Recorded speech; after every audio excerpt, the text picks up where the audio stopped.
Hey everyone, and welcome out to episode 137 of a Nerd Named Mark podcast. You would think with the amount of free time I have right now, I would have a nice full, planned podcast episode and also maybe, I don't know, get it recorded in a timely manner. That is not the case. This is one of those same day recorded, same day edited, and put out into the universe podcast episodes because it's holiday season.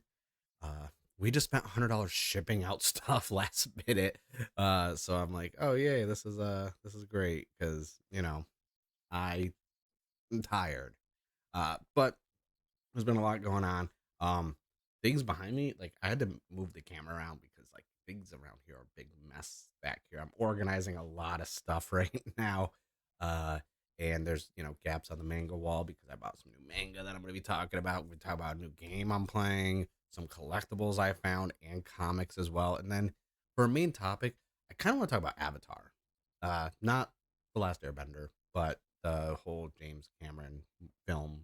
I guess it's a franchise now. It's not just a one off because a sequel just came out. And yeah, I want to just talk about that and just briefly. But then I also want to talk about some DC stuff, not from a news standpoint, but just like going forward now that James Gunn and all of the controversy on Twitter. Like, I think this is actually could be, there's a positive spin to this.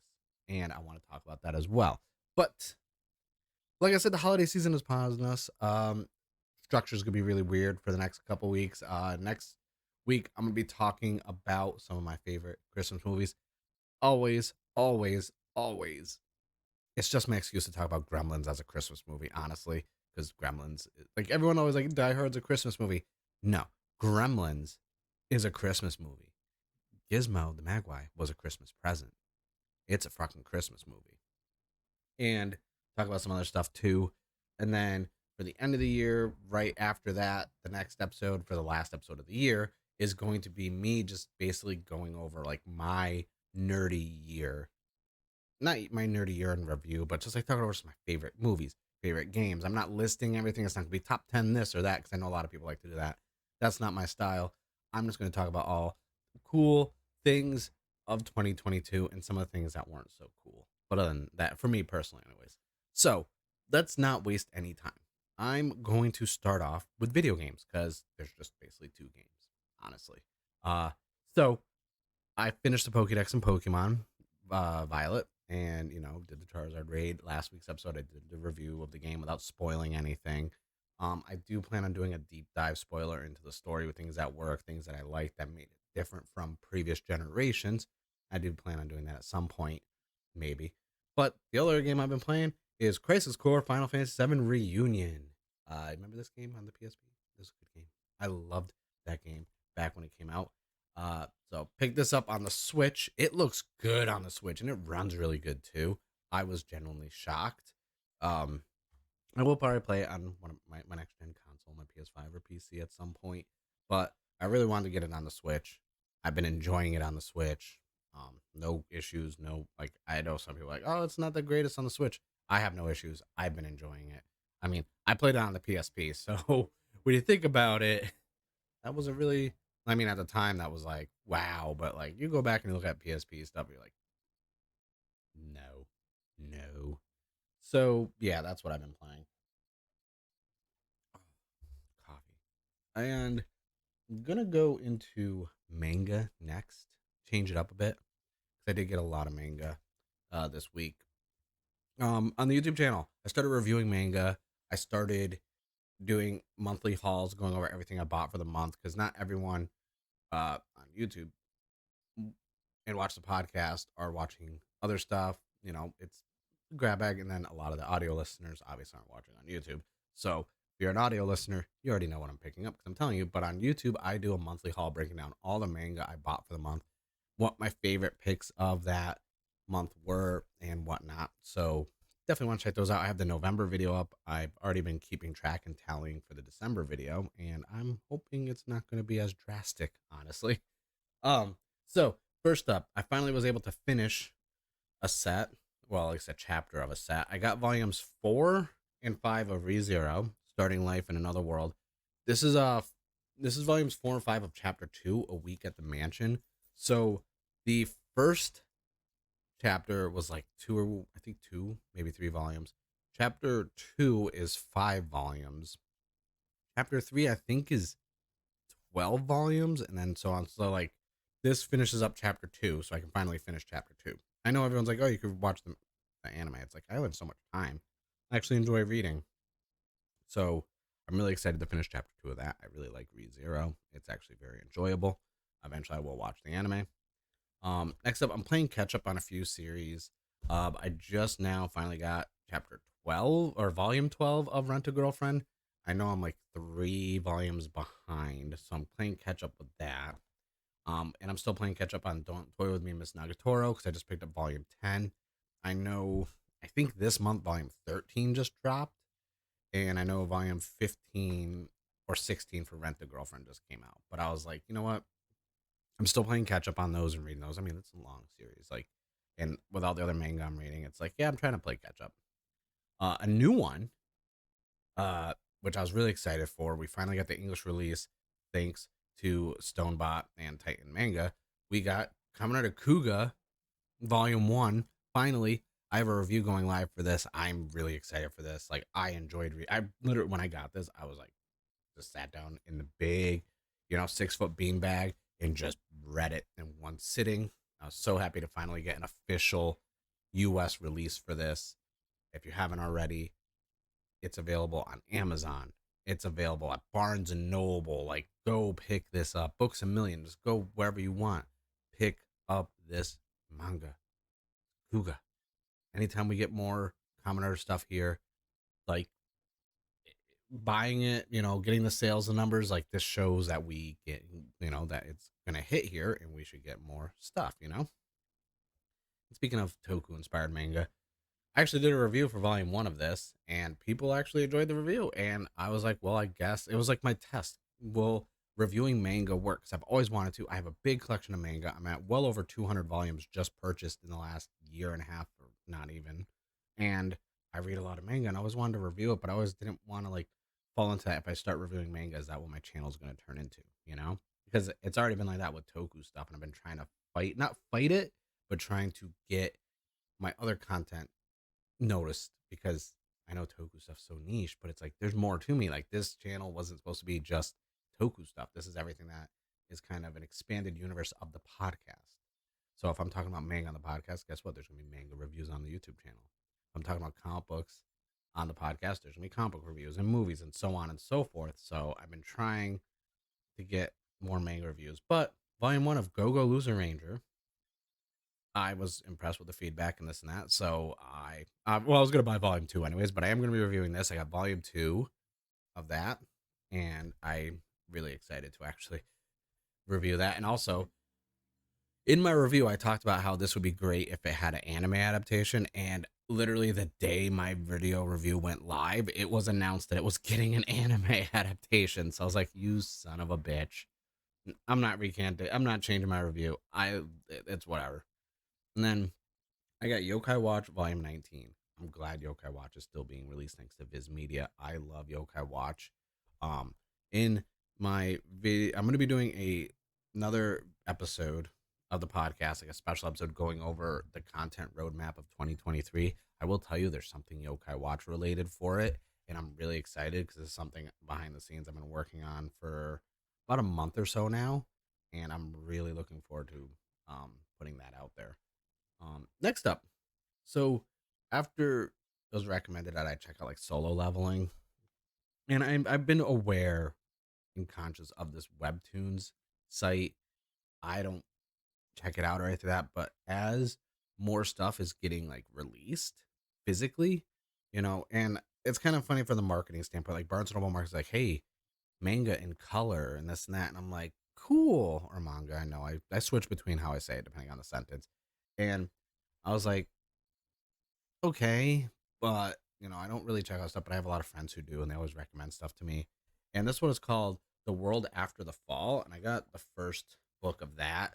Uh, Post-apocalyptic, so I'm sold on it. I do like that it's 100%, it's all colored. And I was like, so it's basically a graphic novel because it also goes left to right. So I was like, is it a graphic novel? Like, I don't think this counts as a manga in color if it's normal ways, but I was curious. I've never really heard of this uh Izzy Eyes Press publisher. So I was like, I'll check it out. Why not? Like it looks good. The freaking story description on the back, and because I'm a Barnes and Noble member or anything, I get a discount. And I was like, $20 is kind of steep. But, hey, take 10, 15% off and, taking advantage of their holiday deals and this and that. I was like, why not? Like, I'll pick it up, I'll read it, I'll check it out. It's, my friends know what to recommend, and none of the recommendations towards me from manga or anime or anything have ever been like bad. I've always gotten into them. So I was like, because we all know each other so well with our tastes in reading and what we watch. So I was like, you know what? If they're recommending it to me, it's got to be good. So I'm gonna check it out. So that is my manga haul. Not too bad. Not too bad. Just a few. Only 8 volumes for the past week. Um, I also have, by the time same day, live recording and this and that. Monday, my Rent to Girlfriend box set 2 is finally getting delivered, and I'm really excited for that because I've been waiting. Like, I was like, it's Prime and this and that. Why don't I get it in 2 days? And it's like it came out on the 5th or 6th of December, and it's now, basically what the 17th, and I'm just now getting it on the 19th. So I was like, whatever, it's worth the wait because it's freaking quintessential quintuplets. And I think I said Rent a Girlfriend by mistake. I also saw the quintessential quintuplets movie. I will be doing a video review for that. Yes, I went to the theater to go see that movie as an adult male by himself. I didn't care. I love that anime. And so I'm gonna be doing a whole video about that, reviewing it, probably a special episode, because I know now with like this I can like put up an episode as a special episode. So I'm definitely gonna be doing that because I really want to talk about that series, the movie, and everything else because it was long. It was like 2 hours and 16 minutes long. That is a long time runtime for a freaking anime movie. But I enjoyed it. I loved it. It was a great time. Let's see. Also, manga. So I use Moon Plus Reader on my Fire HD 10, and I have been reading a couple of cuckoos because that didn't get a physical release, and I was shocked. It's from the same writer as Yamada Kun and the Seven Witches, which is another manga that I'm still trying to finish a run of. That I'm trying to find a few other volumes that literally have been out of stock or are being resold way too high. So I'm almost done getting a complete run of that manga, and I can't wait because that was actually like back what 2013, 2014 when that was coming out. Like I was reading every that chapters week, and it was actually one of the ones that was being released on Crunchyroll manga app, and I was reading that every week when a new chapter came out, and I love that manga so much. I didn't really care for the anime though. The anime adaptation was not good, but I am trying to hunt that down. So I'm reading a couple of kakus from the same writer and creator as Yamada Kun. It's enjoyable. I'm a couple chapters in, haven't finished volume 1 yet. It was digital only, didn't get a physical release. So I was like, oh, well, I have a manga app on my tablet. I'll just read it that way. And next up, I'm going to take a break from talking about books. So I'm not going to go into comic books. I'm going to go into some collectibles. I didn't really get to talk about it. I got the Soto Kamen Rider Geats ID2. The review for that has been filmed. That is going to be going live this week coming up. But then I also got delivered Kamen Rider Geats ID3 for the Sotos. This is a nice box. Mm-hmm. All those figures to make. But the funny thing is, I'm so impatient. I already made them all. They're already done. They're already on the display shelf. I haven't. My collectible purchasing has toned down drastically in the last couple months. I haven't been really been doing any figure hunting or anything like that. In my comic book standpoint, I cut my comic book pull list down, just only the stuff that I'm actually reading and enjoying. Cut off some of the stuff that I was like on the fence about that I wasn't really feeling anymore. Finally cut Miles Morales Spider Man. I know it's been almost 3 years. I finally cut it off the pull list. Just it the writing was going downhill and I wasn't really enjoying it as much anymore.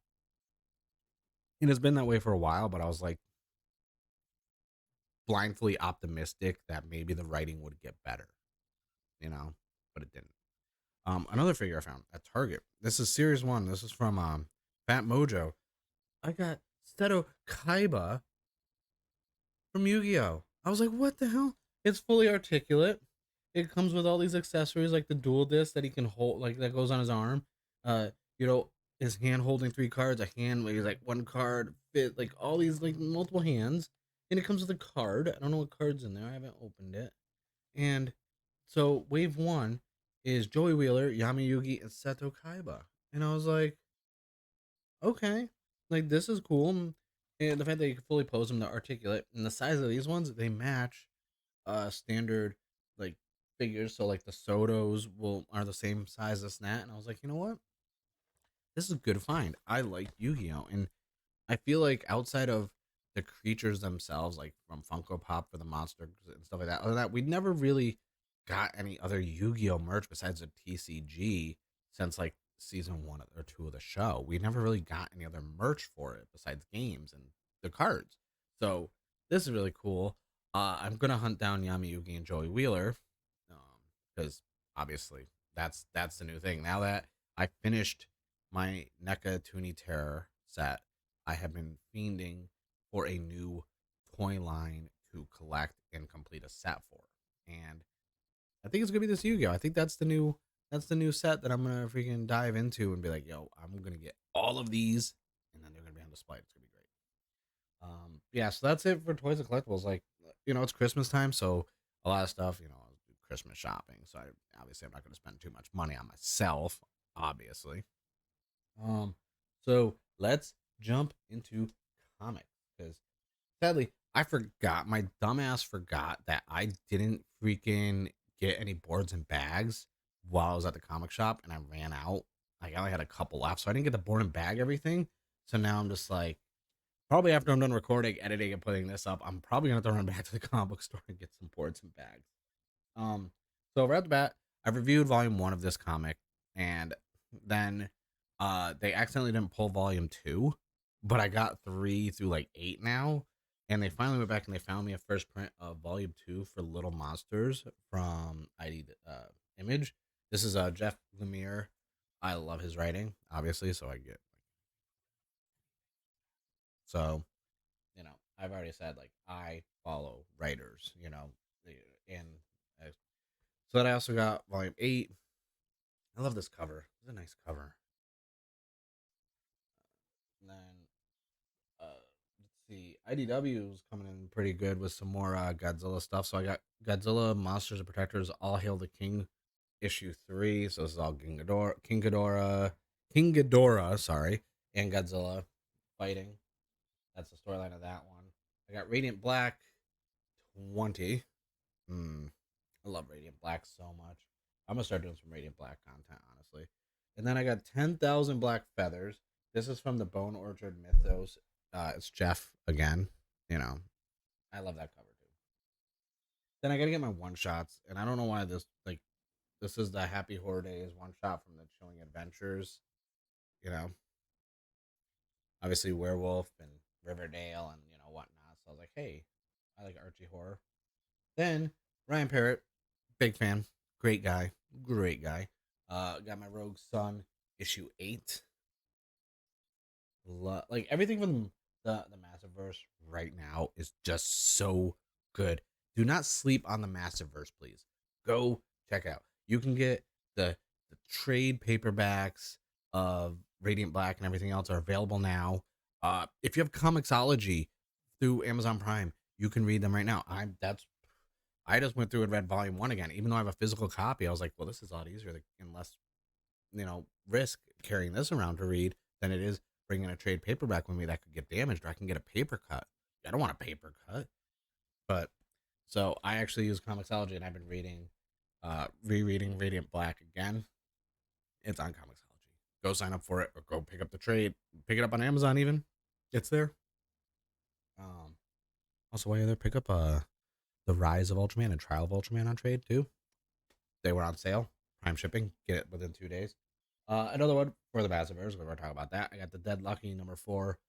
Melissa Flores is killing the game right now. I swear, like between like I after Power Rangers 100, I'm gonna be honest with you. I was like, okay, man, 100 issues in. What else can they do now? It's still Mighty Morphin. Like we've seen it all. They've been in space. They've gone through multiverses. The grid has been shattered. Then they've been beyond that grid. And I was like, what else can they do? Melissa Flores came in. I got some ideas. and doing good, doing great. I'm not gonna say good. Saying good is like not a compliment. Doing great with Power Rangers and the Dead Lucky. Like, it's all good. It's so good. Like, check out the Massiverse and check out Power Rangers. If like, yeah. Then I got another one shot from IDW, Godzilla Rivals versus Gigan. I love these IDW rival ones because it's literally just one shots of him facing off against various kaijus, and I love it so much. IDW, this was like the smartest thing they could have possibly done. Like, really, honestly, it is. It's the smartest thing they could have done. Then I have, I guess the Radiant Pink one already boarded and bagged. Look at that cover. Look at that virgin cover. Oh, it's so nice. This is a good cover right here. I love it so much. I love it so much. It's mm. And I can't wait to read that also because more massive verse, like the better. I will read. I don't know. Actually, with my new mic setup, you probably didn't hear anything because when I whisper, it won't pick it up. So I probably just fucked that all up. And then lastly, um, I have. Oh no, wait, I got one more. Also excited to talk about this. Mighty Morphin Power Rangers 102, 103 literally is like just it's coming out like Wednesday, I think, because I'm like behind. So, but I already read 102 digitally, so because sometimes I don't get to go to the comic book shop right away. But lastly, with that, I have 6 covers. Now I talked about it already, thanks to Stonebot and Titan, or Stonebot and Titan, comics. They gave us Kamara Kuga manga. This year has been really cool for Toku stuff. We got 01 on Blu-ray. We got Kuga on Blu-ray. We have a manga. And now we have a Kamen Rider 01 comic. Now, I already had a copy and I read it. I got a review going live soon. But I had to get, my comic shop had to get me like basically all the covers except for one. So this is the FOC cover. I like it. I like it a lot. Then I have another FOC cover. Yeah, I guess there's 2 FOC covers. That's a good one too. That's a good one as well. Then I got cover B from Derek Chew. Not too bad. Not too bad. Then I got cover D.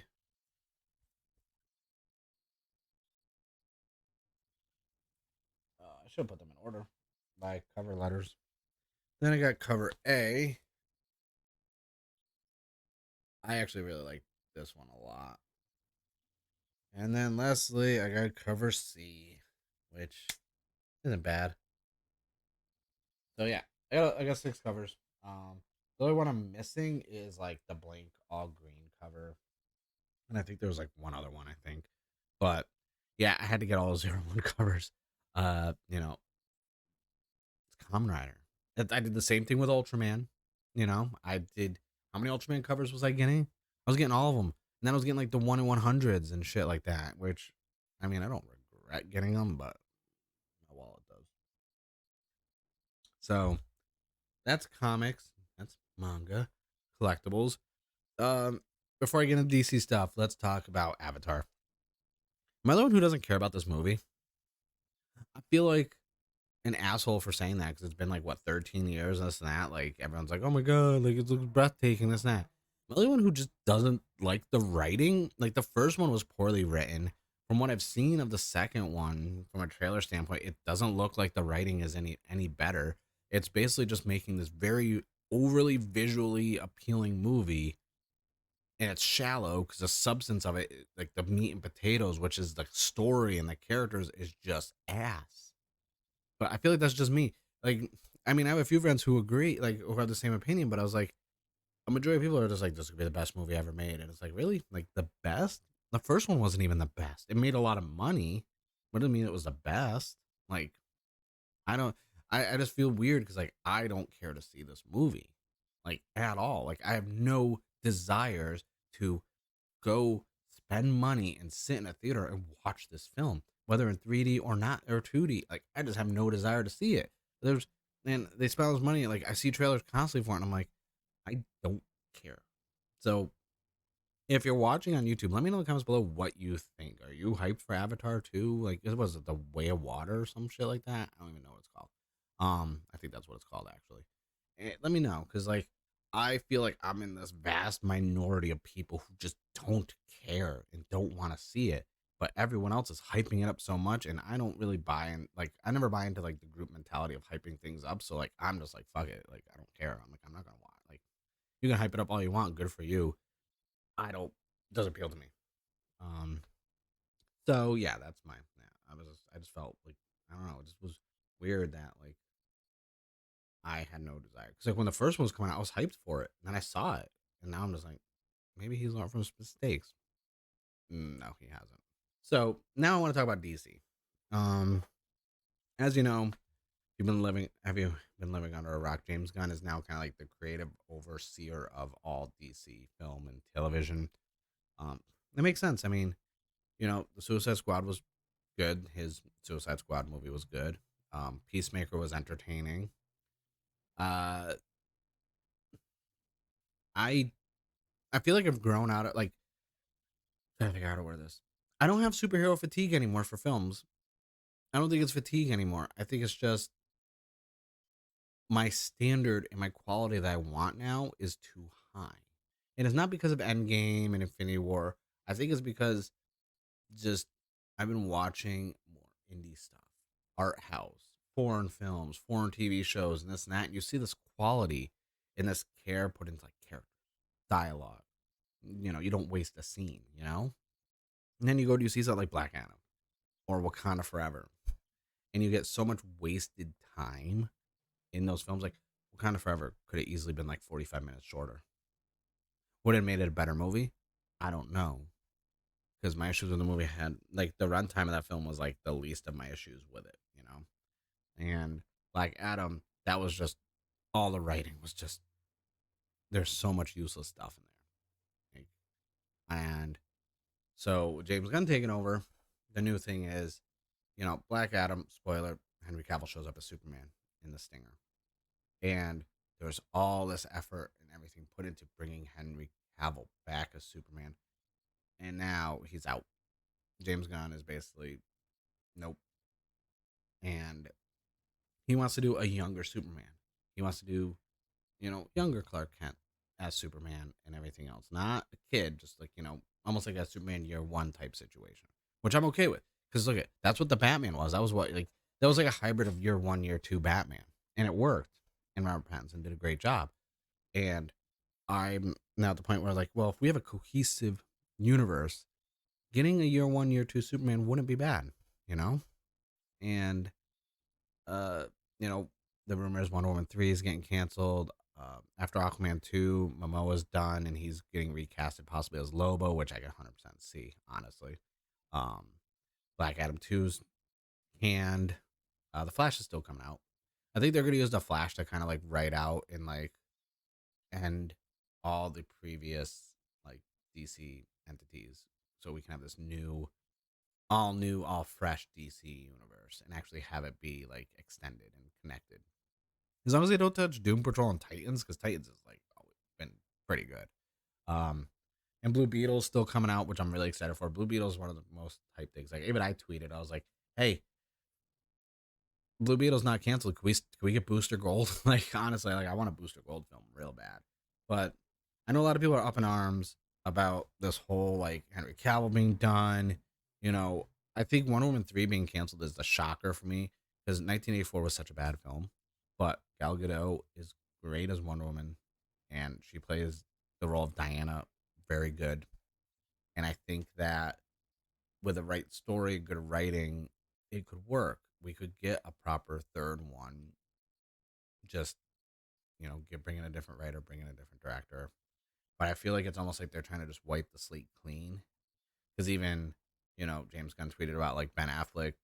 Talking to him, he would love for Ben Affleck to write and direct a film. And I was like, well, he did The Town at Argo, so I mean, he could. He's good at it. Like I'm still curious what his Batman was gonna be that he wanted to do. Like I'm very curious about that. Like 100%. I'm just a lot of people are like jumping the gun and being like, "Oh, boycott Warner Brothers, boycott James Gunn," and I'm like, "Why?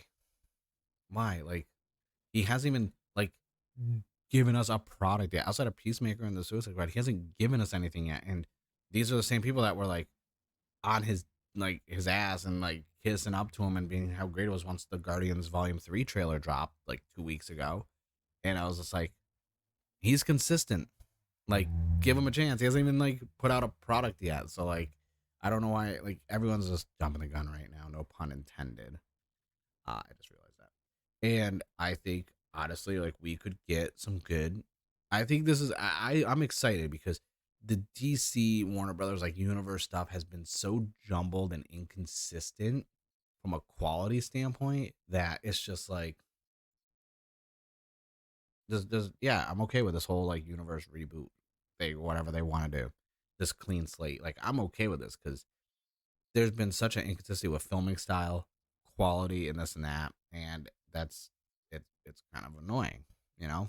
And I would love to see something a little more cohesive like Marvel, but not as many films, not as dragged out, and like make everything have a purpose and a meaning with good story, good writing, and we're like that's what they you get. Like, you say James Gunn, he can go out, he can be weird and quirky outside the box, but at least there's good writing, there's good dialogue, there's stuff that makes sense. Then there's Easter eggs, and I love that. And it's not just let's just write this. All right, it's good enough. We'll make money. You know, like that's I hate that so much. I hate that mentality with, and you can see that comes across in a lot of the films that have been coming out. But yeah, I don't. I'm hopeful. I really am. I think we're gonna see some really good films. I think we're gonna see some great shows. I'm hoping we get like some of the things I really want information on. Is anything Green Lantern related, obviously. Booster Gold. We already know he wants to do a younger, like year one, year two Superman, so I'm okay with that. I'm curious about Wonder Woman. Uh, and if Robert Pattinson's the Batman is like its own separate entity, like I'm curious what he's gonna do about Batman thing. Because like if it was me, I wouldn't have any other Batman films coming out. I wouldn't have any other than the Flash, which is gonna have various people playing Batman from the past. Other than that, I would not have Batman show up anywhere else. Just keep the Robert Pattinson one as is for now, and don't rely on Batman. And I think he's gonna go obscure. I assume we're probably gonna get another Suicide Squad, and obviously Peacemaker season 2. But I would really like to see, you know, uh, kind of bring the core back. Give me Green Arrow. Why have we had a good? How have we had a Green Arrow at all outside of the Arrow show on CW? Give us Green Arrow. You know, Booster Gold. Um, I would love to see a Nightwing film. You know, there's so much stuff that can be done in that catalog. We don't need Batman right now. We already have the Batman. Just like focus on these other stories. You know, I mean, the fact that we're getting Blue Beetle, like I'm still shocked. I'm still like coming to terms with the fact that like there's a Blue Beetle. And obviously, I'm still like, yeah, I've seen set pieces, I've seen the photos, but I'm like, until I see the trailer, I'm like, does it exist though? Give me a trailer, okay? But that's it for the episode. I just wanted to branch out about that. Let me know if you're watching on YouTube in the comments below what you think. If you're listening on all your podcast listening platforms, Apple Podcasts, let me leave a 5-star review. Maybe a little sentence like, hey, Mark talks about stuff. Good job. Or something like that. So it's holiday season. Hopefully everyone's safe. Be safe with your travels. You know, keep up with your health, stay healthy, all that good stuff. You can find the podcast on all your podcast listening platforms. You know the spiel. I'm not listing them all. If you're watching on YouTube, I thank you for watching. Hit the like button. Like I said, comment below. Like throughout the episode, I did say comment about this, your thoughts on that. Let me know in the comments below. If you haven't already, hit the subscribe button. Vastly approaching 900 subscribers. My goal for the year was 750. And I know it seems kind of low, but the fact that I'm almost at 850 right now, I set realistic goals based on my analytics. I knew I've done data management in the past and like data analyst, so like I know how to analyze data and trends, and I assume 750 would be like a reasonable goal. The fact that I'm almost at 900 is ridiculous. So I'm gonna have to figure out what I'm gonna set for a goal for next year. I got some other stuff cooking, as well as some more live stream shows I'm gonna be doing. Other than that, yeah, I thank you guys for listening, and I thank you guys for watching. This has been a episode 137, wow, of a Nerd Named Mark podcast. We're vastly approaching 150 episodes. I'm gonna start planning that and hopefully, health reasons, nothing gets in the way, and I can actually do an episode 150 proper because I messed up with episode 100. But I thank you guys again. Happy holidays. My name's Mark, and I'm a nerd.